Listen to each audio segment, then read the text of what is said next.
And now, weighing in out of the blue corner, Josh the Punk Thompson. 100% agree. And on the other mic, he weighs in from the red corner, Big John McCarthy. Josh the Punk Thompson, we are back again. The Weighing In podcast is here after a heavy week of fights. We had fights on Thursday night with one championship. We had the Bellator on Friday night, and then Saturday we had the UFC with the main event of Marvin Vettori against, as Dana would say, the mouth, Kevin Holland, who again looked good in the first round. After that, not quite so much. We'll talk about that fight, but how are you feeling after your flight home, baby? I'm exhausted. I'm a monster in, and I feel like it hasn't really given me a pep in my step. But yes, you're doing it as well. Yeah, they just came out with a new. They bought a brand called Rain. I guess there's no sugar in it, and it's like got 3 times the caffeine. So we tried it this week when we were at Bellator, and yeah, it works. Oh yeah, It works. It's a little sweeter. I'm not a big, but I don't. It's got the. I'm sure it's got the fake sugar stuff in it that makes it super sweet. But yeah, it definitely kept my eyes wide open. But no, we're powered by Monster right now. Powered by Monster. That's a good thing. Yeah, because my car picked me up at 3:30 from the airport a.m. By the way, and then I get to the airport. My flight leaves at 5:50. Land in Detroit. Transfer planes. I actually had to run to my thing. It's exhausting when you have to run and you're super tired. It sucks. Because what happens, we got to the gate, and for some reason they couldn't get the door open. And so we were right there at the gate for 20 minutes waiting for them to get the door open to let us out of the plane. And so it took a while. Run to my plane, my next plane. So you got to sleep a little then, because see, my shuttle was 3:00 and my flight was 5:15, and I went to Chicago, and just a pain in the ass. I don't like Chicago. I don't like. Oh, I hate going there. I don't like. Although they do have that airport. They have a beautiful. There's it's like all glass ceilings with they've got like American flags that line the whole thing, or they've got a bunch of different flags. They I think sometimes, but that's a really cool part of the airport. But the rest of the airport, I'm not a big fan of. I don't like Salt Lake City Airport either. It's like a fucking nightclub in there, and right now I'm like, okay, look, let's not take any chances. I'm trying to make,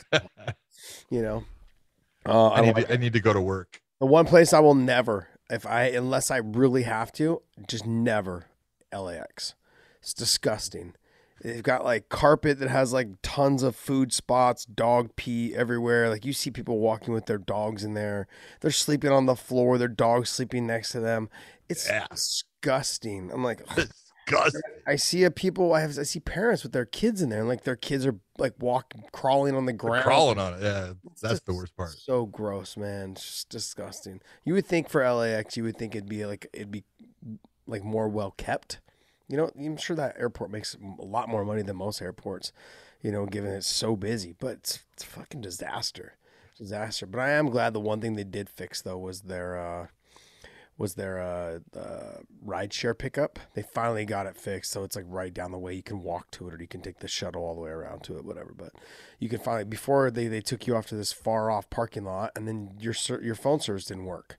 It's like they literally just dropped you in a fucking parking lot and abandoned you.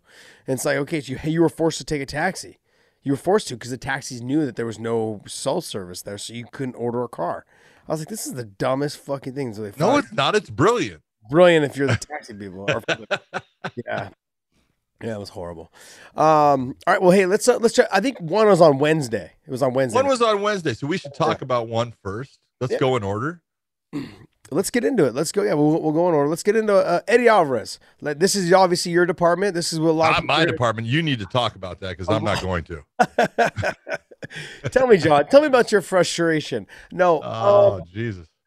We have to remember that, I believe, and you can obviously correct me if I'm wrong, you're hitting someone, your glove is making contact with the ear. If they turn their head more and you hit them again, it's on the fighter. It's not on the person who is throwing the punch because you turned while they were throwing, right? Am I correct? You are correct. Yes. And then he hit him twice, I believe, but there, one of those times could be argued that it also hit his glove and then hit his head. Well, there's no doubt Eddie hit him to the back of the head at one point. Yeah. He did. Mm-hmm. But see, all of this, this is where people start to lose it, because everything's not black and white in this world. Okay. Even when I taught for LAPD, the first thing I would tell the people in the class, look, the only thing black and white is the stupid car you're going to drive. Everything else in this world that you're going to deal with is gray. And it's your ability to figure it out and work it out in that gray area. And this is where, let's talk about what happened with the referee. The referee is responsible. If I was the referee, or if it was Herb, or if it's the referee of that fight, you are supposed to go in the back, and you can verify this. If I went in the back, I talked to you about a little bit about rules, the ones that are important, the ones that seem to take place more often than anything else. So grounded fighter is something we'll kind of cover. I'll talk to you about when I'm going to say you're down, when you're not. I'm going to talk to you about the back of the head, what it is, what I'm going to say to you if you hit the back of the head, what I'm going to say to you if you hit the back of the head, but it's on your opponent, and what I expect from you from that point forward. All of these things that we go over, it's called bout conduct. What I'm going to say to you if you're in trouble, and what I expect from you, and all these different things. Because if you want to be successful as a referee in the front, which means in the cage, you need to be successful with what you do in the back. I don't know what was done in the back. I don't know if anything was done. There was a, one-on-one with the fighter or not. I don't know if that's what was done with one here, but it should be. It always should be. And this is one of the reasons why, because in this situation, the first thing you really got to look at is when Eddie takes Lapicus down, he laces the legs, a la a Khabib. He really works towards lacing those legs, picking the legs up off the ground so he can keep him in that position. But look, you got to look and see exactly where is Eddie's head, because Eddie's head is up, and he's using it kind of like I say as a third arm, and it's right up against his opponent. And so to think that he can just see exactly what is going on, he can't. And so the rule is you cannot, no directed strikes to the back of the head. And the back of the head is from the crown of the head, which is that little nodule that everyone has that's like a little divot in your head. It goes straight down, all the way down your spine with a 1-inch variance to each side. So it's a 2-inch space. Okay. Now it also covers the neck. So from where that occipital junction, your skull and your spine connect, all the neck area there to your trapezius, stay off of that. So he does, as you're starting to get to the point near the end of it, yeah, he does hit it, but this is incumbent upon the referee to do the right thing, to make sure that Eddie understands that his opponent is turning his head, because Eddie's not able to see this. It's not like, he's looking over him. We had one in Bellator where Dan Miragliotta takes points, but the fighter is looking down at the head and can see exactly where they're striking. The fighter is responsible for where they strike. But in this situation, Eddie has got his head placed up, and he's looping shots from the side. Directed means you're coming straight at it. When a fighter is looping a shot, it's telling you that he's trying to hit the ear. So he's hitting the head and hitting the ear, because that's why he's looping that shot in. And if his opponent starts to turn their head, then if the opponent turns their head and Eddie hits that spot, you tell him, watch the back of the head. And in the back, you've told him, when I say watch the back of the head, what I'm telling you is you just struck the back of the head, but it's on your opponent because he turned his head into it, which caused it. But I need you at this moment to redirect to either another target or use another type of weapon so you can continue on with your attack. So I expect you to either switch hands, go to a hammer fist, switch targets, any of those things. Just do not come back with another shot to that same area, or now it's going to be upon you. Yeah. Makes sense. But that's not what happened here. And you can see that Eddie, at a point when he hears the referee, he goes from this trying to loop shots to he turns into a hammer fist, which is telling you, oh, you want me to change? And he starts to do it. And the referee comes in and says, that's to the back of the head. So, yeah. I got the feeling and the vibe that Lapicus didn't want to be there anymore. Oh, no.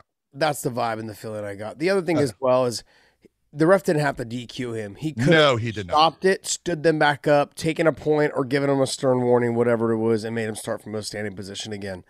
I mean, you could have looked at it in a bunch of different ways. There was no reason for him to DQ him.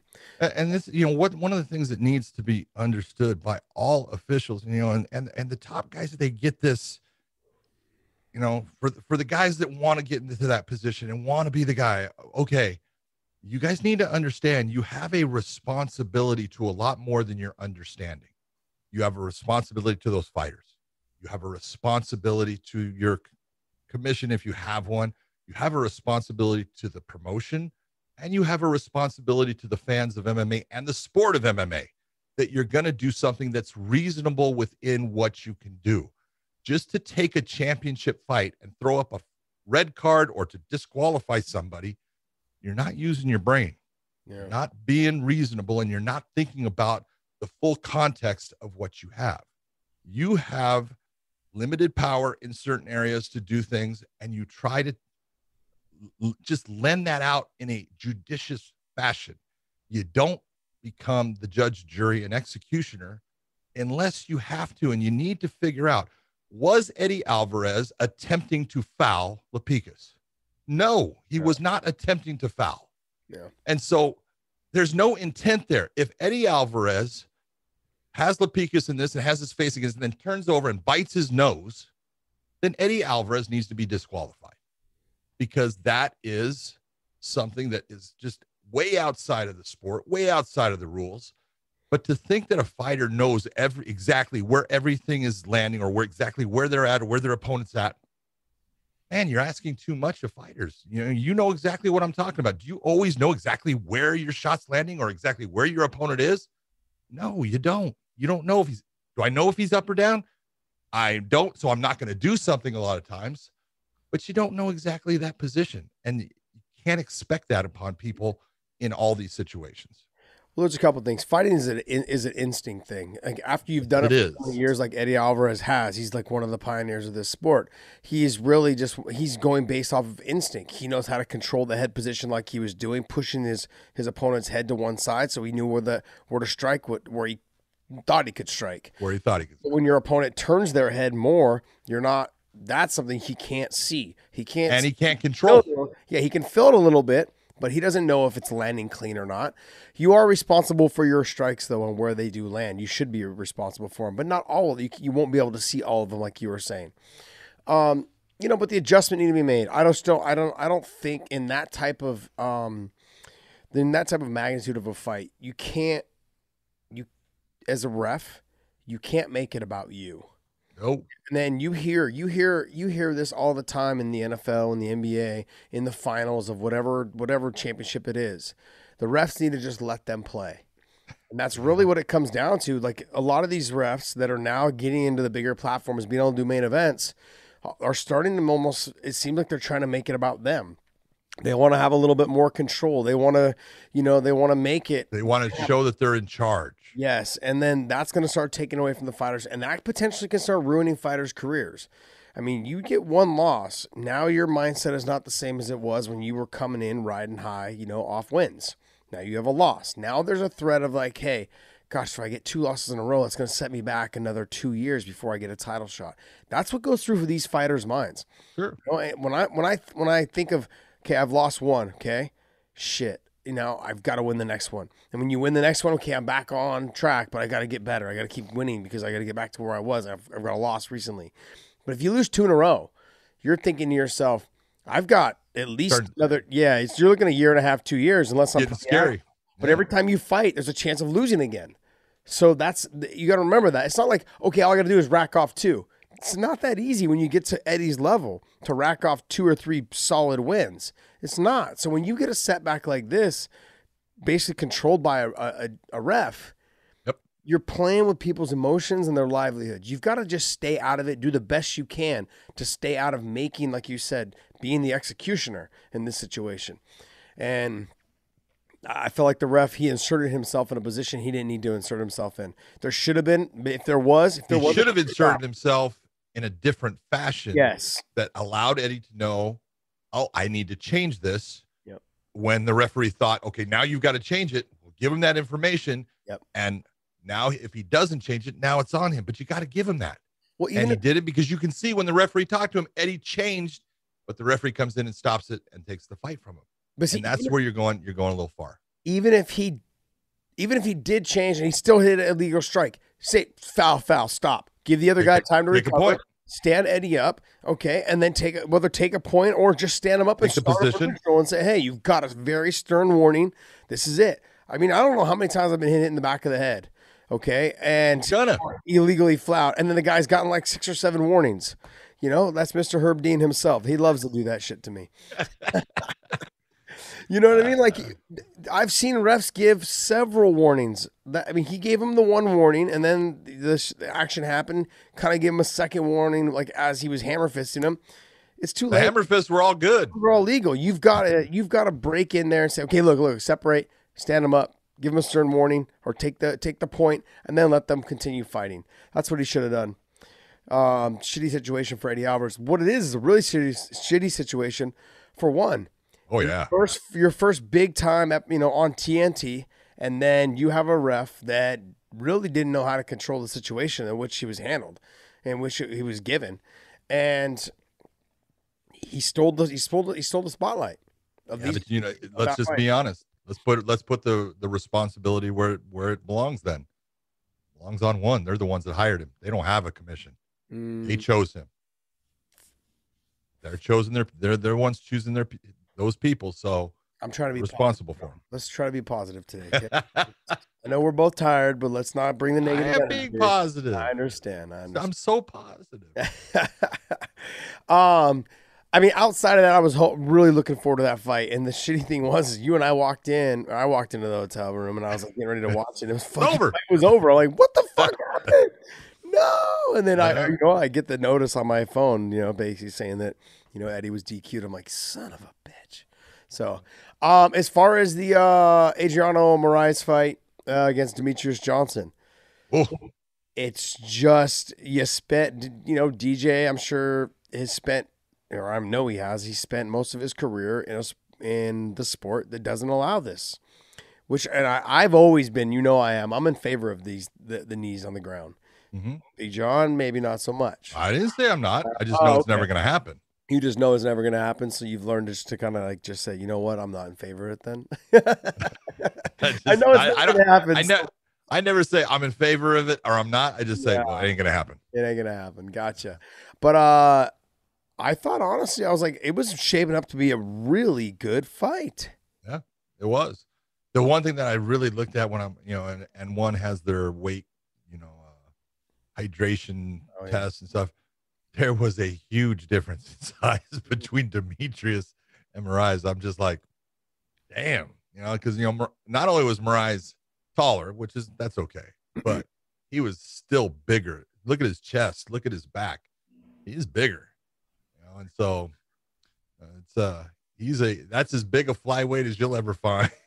Yeah, he was enormous. He's got chicken legs like me. So he's got really small legs. Yeah. Like look at his calves. I don't even know if he has calves. It's just like bone.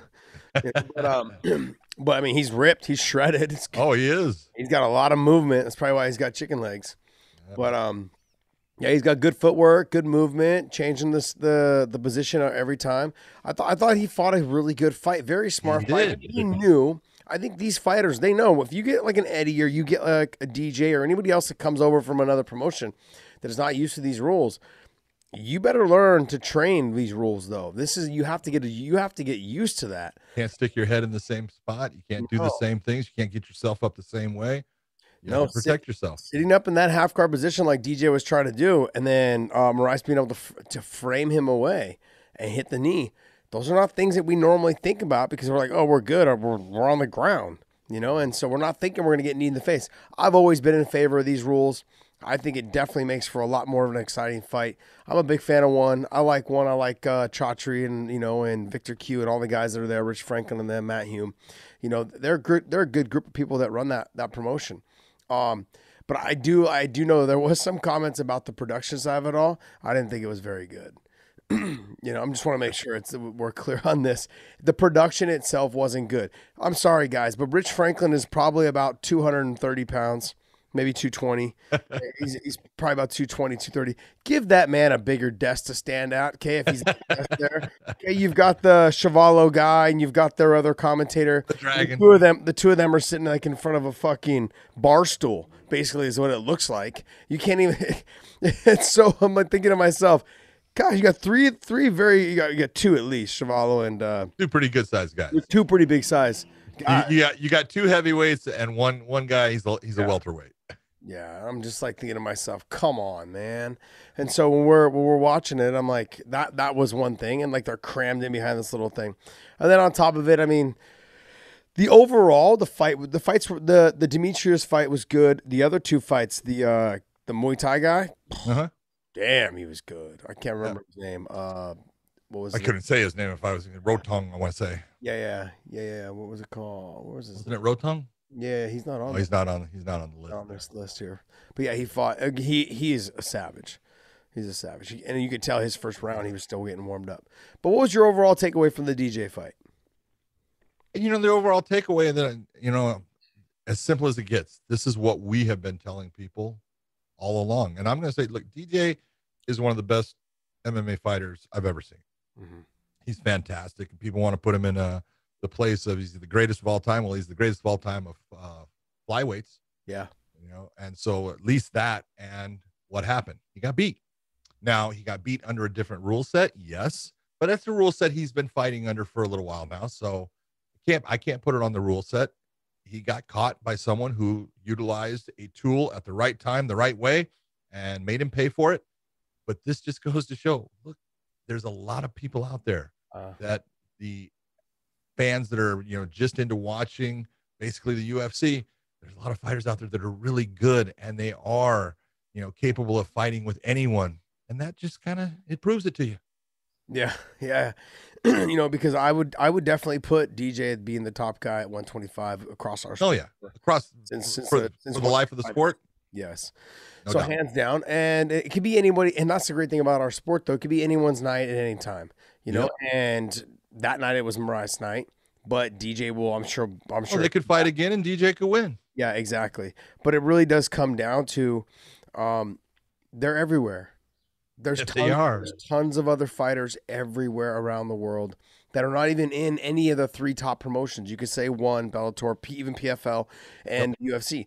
There's fighters that are out there. They're not even in any of those or signed to any of those promotions. They're that are just savages, like just straight up beasts. They'll probably come into these promotions and just explode. It's pretty much like up until Chimaev made his debut. No one. I mean, I had never heard of him. Never heard of him. Maybe you had, but I had never heard of him. I had never heard of him. I had actually watched him in a wrestling match. Oh. It's the first time I ever saw him. He was wrestling in a competition that was in, I want to say Norway. But that was the first time I ever saw him. I went, yeah, well, he's a Chechen. They got a Russian wrestling. He's living there. Okay. Yeah. So I mean, like there's a lot of guys that are out there that are locked in too to contracts in Russia, contracts in Brazil, contracts in other countries. And people need to understand, not only are they locked into contracts, it's who owns those contracts. Yeah, you got to be very careful. Very careful. You try to get out of those contracts. Going anywhere. Yeah. You might find yourself at the bottom of the ocean.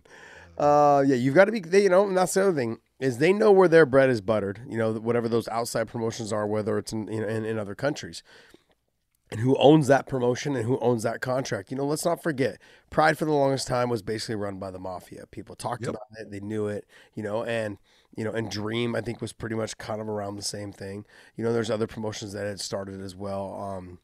That have been the same thing. So I don't think it's any different when you get into areas like, there's promotions in Mexico, there's promotions in Brazil, there's promotions in Russia, promotions in other countries. I know in Africa, they've got an amazing promotion there. But I've been to Africa, and one of my best friends, Trevor Prangley, is from South Africa. And a lot of there's a couple mafias that are out of there. There's like a Cameroon mafia, there's a Russian mafia, there's a couple other mafias that run out of there as well. And they run the promotions. And so way of making money. Yeah, it's a way of making money. And those fighters, even though they're great and they're phenomenal, if they plan to stay in that country, they cannot leave. They're being told that they need to stay. So to think that every top fighter is in, has the freedom to go to the UFC wherever they want, is absolutely not true. And so until those those people that own those contracts allow them to leave, which is or they get paid so someone else takes them. Exactly. That's true. That's true. That's exactly what how. happens. Yeah, that's exactly what happens, to be honest. Overall though, I actually am excited for what they're doing. They're doing another show, I believe, on TNT. What? Not next week or the week after? I thought it was next week, isn't it? Next week? I think it's next week. They haven't. Yeah. 14th. Yeah. That would be next week. Next week. That would be next week. I'm sorry, but I can't believe we're already 10 days in. Is it 10 days into April? I know. These last 2 weeks have just Blur. Eyes been a blur, and this next week's going to be the same thing because we have another show for Bellator. But yeah, I'm excited. Look, they've got on the 14th, the 21st, the 28th. They're stacked for the month of April, and then they skip a whole month and they go to the 28th of May. But those next 3 shows though are on TNT. You have TNT 2, TNT 3, and TNT 4 for their shows. I tip my hat to them, man. Like there was a lot of stuff for them trying to break into the U.S. market. Let's see if it works out for them. But I know that TNT, I'm sure, has got to be happy with their ratings. I mean, they rated at what we were talking about. Their demographic was a little widespread, just to be honest. 18 to 40. It was 18 to 49, I think. 18 to 49. Yeah. Yeah, that's a pretty big widespread, Brian. Pretty wide. Yeah, it's usually 18 to 34. Yeah, somewhere in there you should have. Or 25 to 40 or something. You got to figure the people they got fighting on the next card. Christian Lee. Got a sister, Angela Lee, yes, who's really good. He's fighting Timothy. Oh, Timothy Nastukin. Yeah. I want to remind people, Timothy, he's got 4 losses. I want to say that he's either knocked people. All of his wins are by first round knockouts. Even Eddie Alvarez. Yeah. He beat Eddie Alvarez on his debut. The other thing is, and his losses are also by almost first round losses. A lot of his wins are by first round knockout, and then a lot of his losses are by first round submission, or he loses in the first round. He's a fucking bull. He's a powerhouse. I wish for the longest time before he fought Eddie, I wish we could have Bellator could have signed him. He was good. I was talking about him for years ago when I was working for One as a commentator there. So you against Christian Lee, who is the champion, so he will be fighting Timothy for the title there. That's awesome, man. That's gonna be a good fight. It is. I'm gonna watch because I'm a big fan of Timothy, and Christian's a good kid. Yep. Other than that, I mean, overall, I thought the production side of it to me wasn't great, and maybe I'm being a homer or whatever you want to call it. Oh. It wasn't great. People were like, "Oh God, it looks so nice," and I'm like, it looked blah. And I've always said this about it Bellator. looked pieced. I said this about Bellator though before Coker took over. The gray canvas, the gray and black bumpers, or the gray and black on it just, to me, it doesn't make it pop on screen. You know what I mean? They have a little bit of that, like, kind of that grayish black look. So when you're when you're on TV, it just looks blah.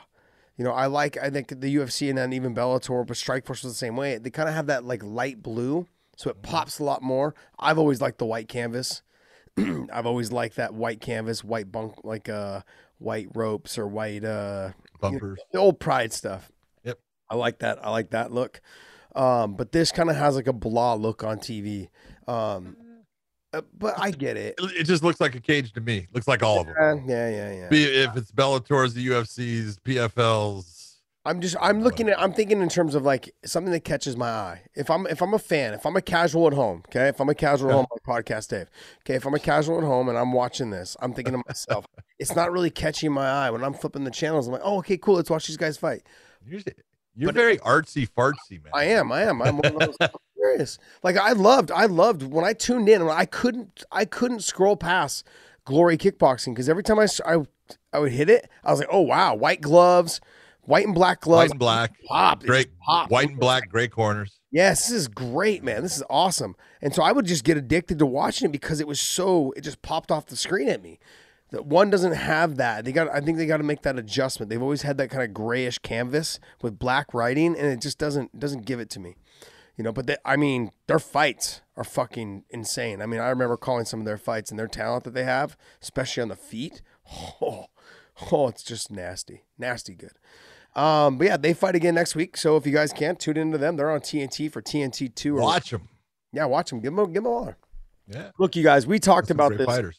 We've talked about this forever. We're going to do the best we can to cover the sport of MMA. We're not here to talk just UFC. We're not here definitely just to talk Bellator. We're not here to talk just one. We want to talk it all. So when PFL comes back, we're going to talk about that. Talking about PFL. We're talking about everybody. We're going to try to make all these young, talented fighters get a little bit of love from us, and not just us, and hopefully it grows into them getting more name recognition across the board. That's really what John and I are about. So, and I know that we work for Bellator. We will probably lean a little bit more to the Homer side of it all, and that's just natural for me. Anyway, you guys know that. That's how I am with my. How did I get pulled over into your Homer side, man? Whatever. You can stay on the other side, okay? But I like to lean to the Homer side. But I want to let you guys know we are going to talk about all these as best as we can. Given the travel and all that stuff that we do, we're going to try and do the best we can to talk about the sport of MMA. Isn't the PFL coming back April 23rd, I think? Yep. 23rd, 29th, May 6th, and then they go into June. So they've got 3 shows pretty much back to back, which is nice. And I know that their main event is Anthony Pettis making his PFL debut, but he's fighting Clay Collard. Mm-hmm. I love Clay Collard, man. Clay Collard is good. He is flashy, dynamic. That's a cool matchup. I thought when they made it, I go, that makes sense. That's a good one. So are they going to turn into the Fun Fight League? Yeah, in some ways. Yeah. They're gonna put on the fun fights. Like they're gonna pull whatever talent they can get to go there. They're gonna try to put on the fun fights. Mm-hmm. Yeah, I think there was a meeting and there was some conversation. I think that Coker talked about. I think after in the press conference, I think the fun fights for Bellator may come to a close. I don't know how, obviously there's going to be some fights where they really, that they have contractual obligations to them. But I think you're going to see more of with the ranking system when it came out, and there'll be the rankings will drop on Monday for the revised rankings, is that they're going to really start trying to match their guys by, hey, this person's number 3 and this person's number 1. Let's see who's fighting people towards that shot at the champions. Yep. Now when you have that ranking system, it should be that way. See, even with Strikeforce, we never had a ranking system. And I think that's kind of where they thought it was going to be okay. But I think now if you really want to be considered a legitimate promotion, you need to make sure that your ranking systems are intact. You got to have some structure. Yeah. There's got to be something where someone can say, I know who I have to go through to get to the guy that I want. Yeah. That's the sport of fighting. Be it boxing, be it MMA, kickboxing. There's always that structure and that ranking system. It's just part of the sport. So, yeah, the sport's evolved, come a long way, and that you have to have that kind of structure if you want to get to the next platform and level. I think so. True. All right, well, let's jump into the Bellator. Bellator was on Friday night. John, we talked to all of our fans, all of the people that listen to our show. We talked to everyone. We said, hey, there was a lot of fights on this card that fell off because of the COVID situation, and those fights got bumped to May 7th. So if you guys May 7th and May 21st are going to be awesome. So in that card there, but the one fight that I was really wanting to watch was on that May 7th card, got bumped, or it fell off there too, which kills me, man. I think Brent Primus and Alexander Shabley, I think that fight got bumped a little bit because I think one of them got hurt or got sick. Yeah, I think one of them got hurt is what I think it was. Yep. So hopefully they heal up fast. And we can see that fight put together, because that's everyone's talking about how good Shabley is. And I've trained with him, and he's phenomenal. He's good on the feet, very good at stuffing takedowns, and he's no slouch on the ground. I would give the grappling to Primus. Yep, sure. The size I would give to Primus as well, obviously, but Shabley on the feet, way better on the feet. And Shabley's faster. He's faster. He's way up. Well, I mean, Primus is just carrying all that damn weight. It's like swinging a telephone pole at you every time he throws a punch. Like, But when they land, they hurt. If he kicks you, he lands. It hurts. Ask Michael Chandler. But let's jump right into it. So, I mean, honestly, the card they had some good fights. I don't think it lived up to what we had hoped it would wanted it to, but it didn't. No. If we scroll down, though, the one that impressed me the most is, and John, you can go ahead and say her last name, but Diana, the Russian girl. Saragova. Jeez. I told you she could fight. Yeah, but John, you said she could wrestle. This girl starts Telegraph. You normally don't see, knockouts in the lighter weights, especially with, female fighters, because you see it as far as with kicks, knees. But you don't see it with punches so much. Yeah. She put her out. That's crazy. Yeah. You know, what is it? 115 pounds, correct? No, she was at 125. 125. Okay. Okay. I thought it was 115. I was like, we don't have a 115, but I know we have Carrie Melendez also, but Carrie Melendez fights at 115. And so I was like, hey, that might be a little bit of a fight there. But man, she looked good. She you said, you had talked about it and you said her wrestling's really good. She didn't get to display it a whole lot. She didn't I think she stuffed one of the takedowns. I got into a clinch for a second. And that was about it. That's the one thing I don't like about. I love being at the desk, but I don't get to watch the fights. Like, we're going through our next segment sometimes, and I'm like missing the fight. And I'm like, shit, man, I'm missing all this shit. So I have to watch a lot of times on the replay. I was lucky that I turned right in time just to watch it go down in live action. But yeah. Okay, so to me, I thought for her debut, that was the most impressive performance, that night. Go back down. Dave, don't move it until I tell you, okay? You're killing me right now. There was a couple of good performances in there, and I know Dung came back. He looked his stand-up looked so good. He was so fast, but there was a point where he's taking a guy down, and you go, why are you taking him down? He's got more chance of doing something to you down there. You're killing him on the feet. And I was like, that's just bad fight IQ, but he really has improved in some areas, so I want to hand it to him. He looked really good. All right, I'm going to critique him a little bit. I'm going to give him a little bit of but it's just tough love. There's no doubt he's good on the feet. There's no doubt he's gotten a lot better on the ground. He's got a great little arm and guillotine, like hook sweep that he likes to use. He's good at those type of things. He's got the body for that style of jiu-jitsu, which is phenomenal. The thing that I want to get upset about a little bit is the last 15 seconds. He goes hard. Where was all that energy earlier? Let's get it all out there. You should get to the point where you're so exhausted that you guys are holding each other up at the end. That to me is just you had way more in the tank and you just didn't know how to use it. Yeah. Or you fought a fight that you were just basically focused on, let me just barely get through this. No, you're never going to get to that next level. Reserving those energies. You're reserving that energy to just barely ink out wins. You're going to end up on the other side of horrible decisions. And I got to tell you, you're lucky because the judges fucking stunk it up at our fucking event. They were horrible. Okay. And this could have been one of those fights where you could have lost. Not to mention, it was already a close fight. I'm surprised the judges there got it right. It was close. Yep. So but if it would have went the other way, I wouldn't have batted an eye. I'm like, yeah, it was kind of close. I mean, just being honest, John. It's like when the fight's that close, you're like, yeah, well, you should have done more. Especially when you finish the fight the last 10, 15 seconds like that, going hard, swinging, and you had all the energy at the end. Which is good.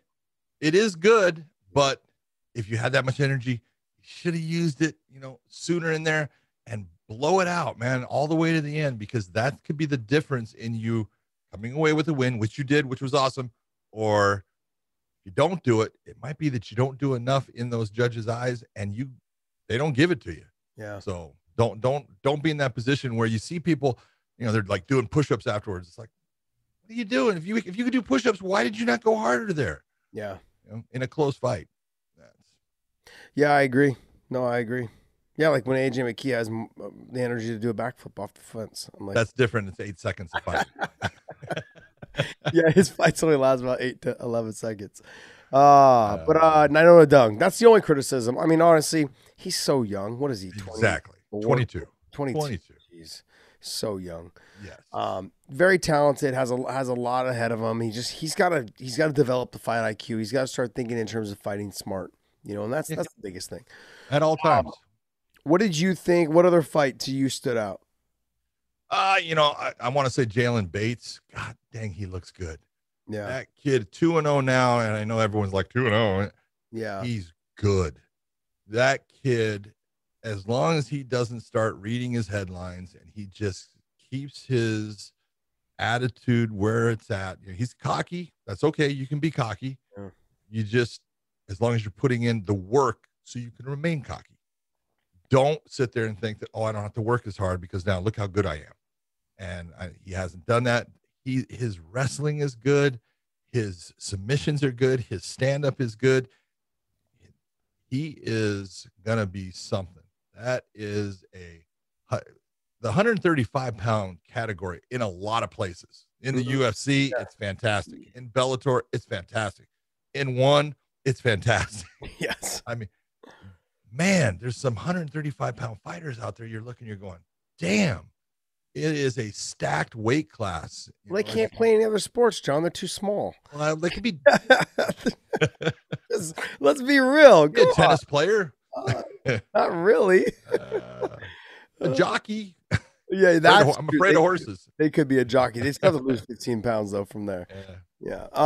But he looked good. The other guy that I want to say, Jornel Lugo. I told you before the fight, that guy is smooth.